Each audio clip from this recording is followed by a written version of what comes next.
Wakati Simba, Yanga, Azam pamoja na Singida wote wakiwa kwenye michuano ya kimataifa, kila moja anajaribu kuhaha kuhakikisha kwamba kwanza anahakikisha ari na morali ya wachezaji iko juu, mashabiki pia waendelee kuwa na morali, watu wasipoteze confidence kama timu yao haiwezi kufanya vizuri. Yote haya ni kuhakikisha kwamba hizi timu zinafanya vizuri.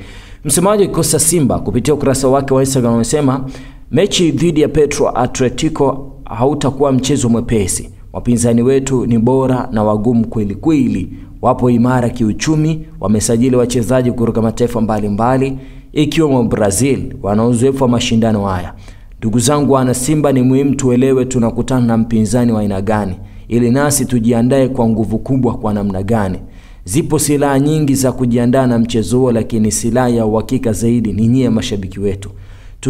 Tukikaa Benjamin Mkapa Jumapili Novemba 23, Petro atapitia mateso makali sana kama walivyopitia wengine, na mwisho siku ataacha alama 3. Tuendelee kununua tiketi kwa wingi, kwani siku ndio kwa sisi ndio silaha ya ushindi kwa timu yetu. Nunua tiketi yako na mnunue rafiki yako kama utaweza. Na nimeona siku ya leo Simba wa kile tunasema uzinduzi wa kispika unaenda kufanyika kwenye tawi la Simba Pugu Kinyamwezi, na baadaye Chanika, Zingiziwa wekundu wa Ngombendi, lakini Chamanzi wekundu wa Vigoa.